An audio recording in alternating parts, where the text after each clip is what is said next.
welcome back to another video from Car Help for You. So in today's video we're working on 2015 Mercedes C220.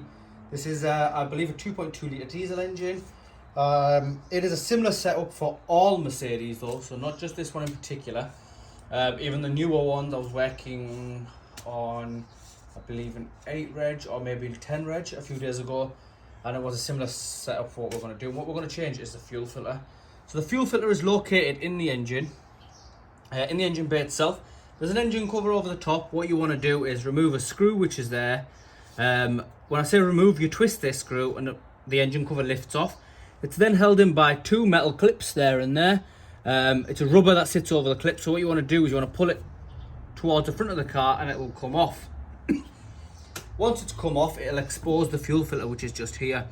Now, in order to remove the fuel filter, it's got these type of clips on, which you need a special tool to remove. You can take them clips off, and I have noticed that some people do use Jubilee clips, but you can actually buy these retention clips and replace them. In this instance, this car's customers provided all the parts. We've been instructed labour only and not to put nothing into it. We would occasionally do a health check. The customers refuse that as well, so they're not going to go ahead and allow us to replace them and bill them back to the customer. I don't have any to hand, otherwise I would have just replaced them anyway, so I would have to buy them in. Unfortunately, it's not something we have at the minute, so we're not going to go ahead and do them. But in order to remove these clips here, you need this special tool. I don't know what this tool is called, but I do know we bought this one off Amazon and it was literally only a couple of pounds. So you can buy them very, very cheap. This was in the UK. Your parts store close to you may have them, and if you're in America and stuff, any auto parts store near you should be able to locate it very cheaply. And what it is one side of the clip sits in there, the other side sits in there, and you just open it. So it would go on like this because the groove for the clip is on that side. So we'd put it on like this, squeeze it together, and the clip opens, as you can see there. I've already opened ours to try and save some time because getting the pipes off is an absolute nightmare sometimes. So you can see our pipes are off a little bit, but the first thing you want to do is get your fuel filter and compare it. So this is a replacement fuel filter that's going to go into the car, so we'll check there. It's on at an angle like that. There's the two pipes, the return and the inlet. There's the sensor, the power cable goes into there. We've got our end on there, it'll sit in. I'm happy to go ahead with this one. So what we'll then go ahead and do is remove these pipes. Now I can just wiggle mine off. There is a bit of fuel coming out, so you might want to be careful. I'm not too worried with this car because the customer has told me this car is going for a detail, and the detailer who's doing it knows that it's going in for a service, and he said he's going to be cleaning the engine anyway, so a bit of excess fuel will just burn off and he can do it like that. But what you can do to just minimise it, just put the pipe out of the way. It's upwards, not going to leak as much. Take the next pipe off, which is just there, and we'll put this down here somewhere. Just got to jam it in a little bit, so as you can see now the fuel won't leak out. So what we next want to go ahead and do is I want to grab some tissue to clean the diesel off my gloves. So we next want to get the power plug off, which is just here.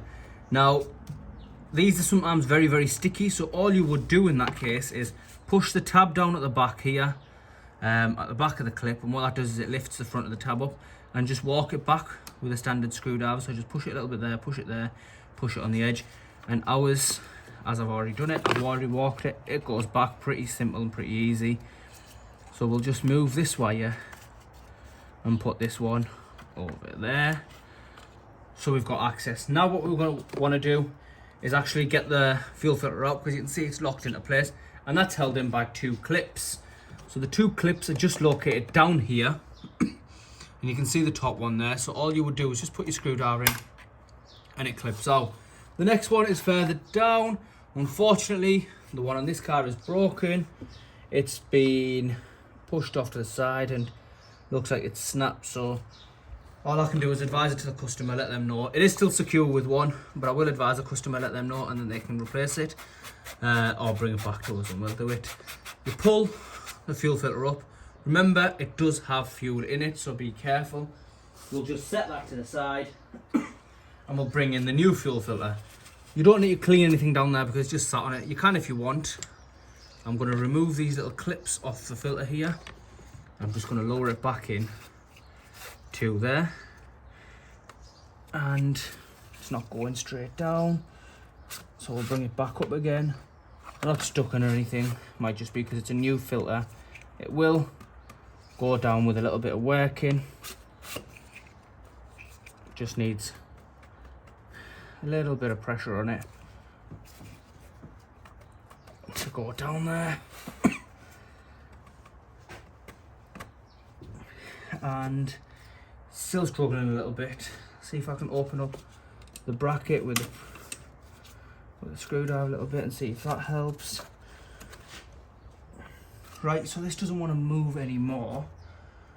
So what you could do, what I'm going to do is I'm just going to tap it lightly on the edges with a rubber.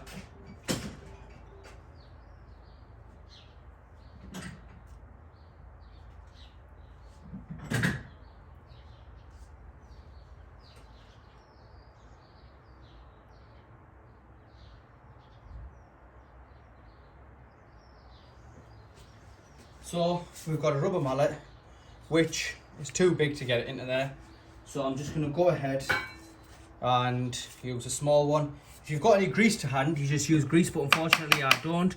Just want to tap on the edges and see will it go down. So it's going down and it doesn't affect, before anyone comments that it affects the filter, as long as it's sitting properly, you're not breaking anything else. You know, yeah, as you can see there, that filter sat perfect. There isn't a scratch on that. It's not going to leak. We're perfectly fine to go ahead and put it back together. So the first thing we want to do is put this metal clip on, which you can just normally push, but I'm guessing this filter might actually be a couple of centimeters bigger. So I'm just going to grab the screwdriver and I'll show you another trick to do it.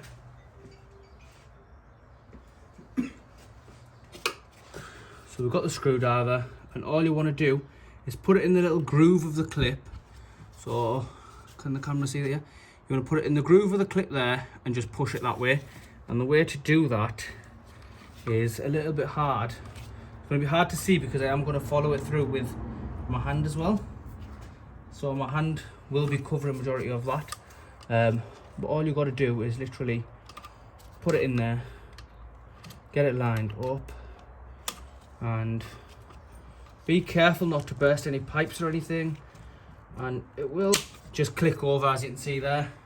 It does take a bit of a push, but it's on. Now all I want to do is reverse order, put everything back. So we'll go ahead, we'll get the plug, put plug back in. You'll hear a little click, that's into its place. Go ahead, put the pipe onto it, which clicks right in. The lip on the filter there is where the pipes need to click into. So we just click the pipes into there. Once it's sat nicely, now I'll go ahead and tighten these clips with this special tool. And all you do is you just push it in and the tool should just seat it over for you. Or am I doing it? Have I got it the wrong way? Yeah, so I learned something as well as you. To unlock it, there's a lip on the thing just here. I'm not sure if the camera can pick that up. Just a very faint dot there, that's a lip. So when you're undoing it, you want that lip to go inside of this groove here, so it'll go like that. And when you're putting it back together, you want the lip to be on the hard edge, which is just there. So nice and easy like that. Make sure it's lined up nice and straight, and it just clips back on. And now that's not going nowhere. We'll just give it a quick little wipe down, even down there, with some tissue and a brake cleaner. What you want to then do is go ahead and cycle the ignition for about, you can do it 2-3 times. I'd recommend cycle it for a minimum of 10 times. What it'll do is it'll get the fuel into the fuel filter, and then on the 11th turn, fire your engine up and you're good to go. Anyway guys, please like, share and subscribe. Thank you.